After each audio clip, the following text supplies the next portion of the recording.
of loving kindness. The Rabbi has a passion for sharing liberal Judaism, including having founded the Passover Project, which allowed hundreds of rabbinical students to help lead seders and educational opportunities in the former Soviet Union. She is also very passionate about fighting AIDS and has led an annual healing service in conjunction with World AIDS Day since 2001. The Rabbi currently serves as one of the leaders of One Table, Erie's multicultural interfaith bridge builders. She is on the board of Northwestern PA chapter of ACLU and recently received the Bearer of Light Award for her participation at the NAACP's Journey for Justice March. Please welcome Rabbi Emily.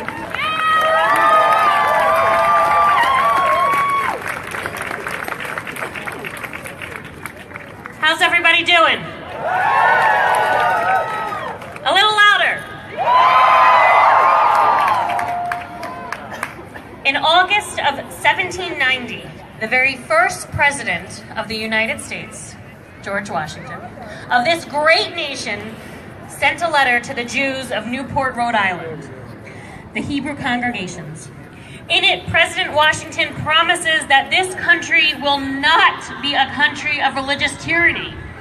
In fact, he wrote the following words: "It is now no more that toleration is spoken of as if it were the indulgence of one class of people that another enjoyed the exercise of their inherent natural rights, for happily the government of the United States, which gives to bigotry no sanction, to persecution no assistance, requires only that they who live under its protection shall demean themselves as good citizens in giving it on all occasions their effectual support."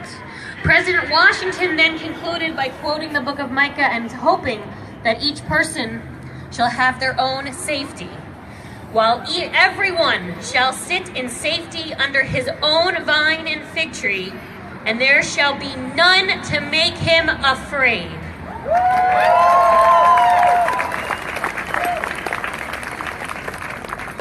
Over 220 years later, many of us are afraid. However, we must remain vigilant. We must remain vigilant and not be afraid as we vow to protect our religious freedoms, to uphold this government and make sure each one of us is able to practice our religion freely.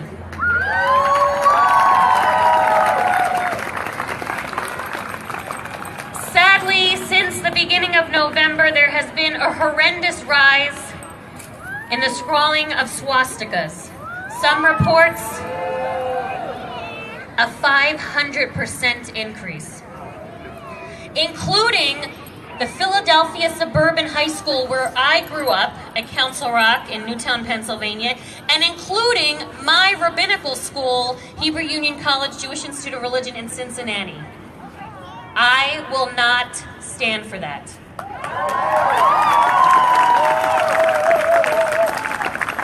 Just over the last 2 weeks, there have been over 30 bomb threats at JCC's, Jewish Community Centers, which are essentially preschools, most of whom the kids aren't even Jewish, as well as other Jewish institutions. 30 bomb threats in 2 weeks. Thank God they were all false, but still, terror was inflicted, fear was inflicted. We should be able to be safe. We should be able to have our kids go to a preschool, to drop our elderly off at an adult care center and not have to worry.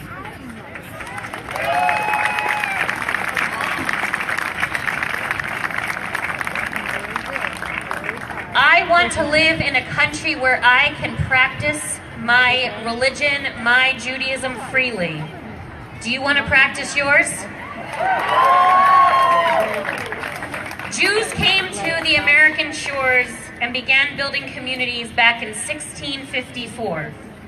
Here in Erie, our congregation dates back to the 1840s. That's pretty long.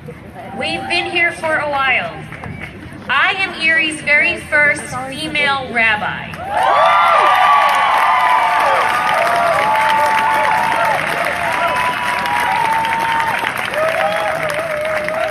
And I'm very honored to be so. In fact, in the year and a half that I've been blessed to be here, I have found that I am a rabbi not just to many of the Jews in town, but to a lot of the non-Jews as well. I am proud not only to be the first female rabbi, but to be your rabbi.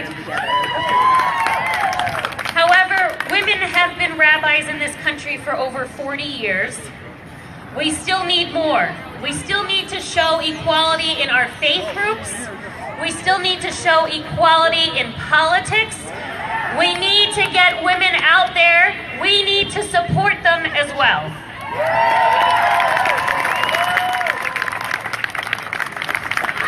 And in that, I want to make sure that I say thank you to every single man, to every single boy who is here supporting the women that they love and the women who are just as equal as they are. Thank you. As was mentioned, I am proud to be one of the leaders of a relatively new initiative that grew from the interchurch. So what was I to do to have interfaith opportunities? Well, the interchurch ministries decided we should try to find something that would welcome everybody, whether no matter what you believe in or what you don't believe in. And from that was birthed One Table. We have a lot of One Table friends here, so please. As I look at my One Table friends, I see Presbyterians, I see Jews, I see more right-wing Christian, I see Presbyterians, I see Muslims, I see people who are Unitarians, and I see people who proudly say they are nothing. You are all welcome at our table, the One Table. One Table is Erie's interfaith, multicultural bridge builders. Not that long ago, a Hindu, a Muslim, a Catholic nun, a Baptist preacher, and a Reform rabbi walked into a restaurant. Not a joke, it was just a going away party and a dinner.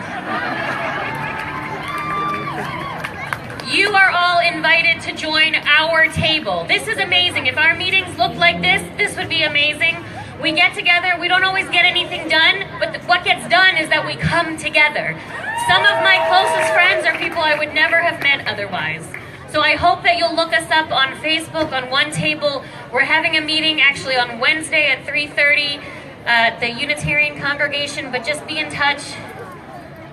We want you at our table. There is a place for all of you, and everyone, every single person is invited to this One Table. As Jews, we have long memories. But one memory that's not so distant in the past is something that defines many Jews. A poem or words written by the pastor Martin Niemöller, which some of you might know. First they came for the socialists, and I did not speak out because I was not a socialist. Then they came for the trade unionists, and I did not speak out because I was not a trade unionist. Then they came for the Jews, and I did not speak out because I was not a Jew. Then they came for me, and there was no one left to speak for me. So I've taken these words and I've changed it just a little bit. If they come for the Jews, we will speak out.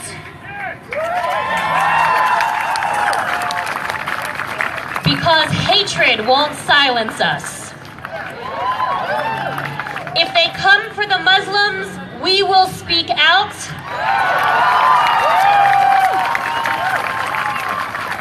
Because we are all brothers and sisters.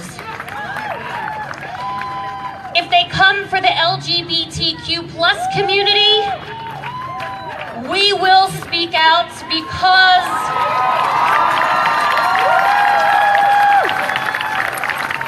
we are commanded to love thy neighbor as thyself, and because love is love is love is love is love.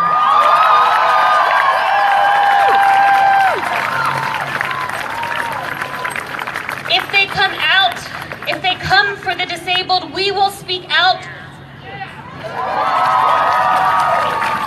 because we are all created in God's image. And if they come for anyone, we'll speak out because this country was built on freedom and has moved towards equality for all, and this country is too good to allow her citizens to be silenced.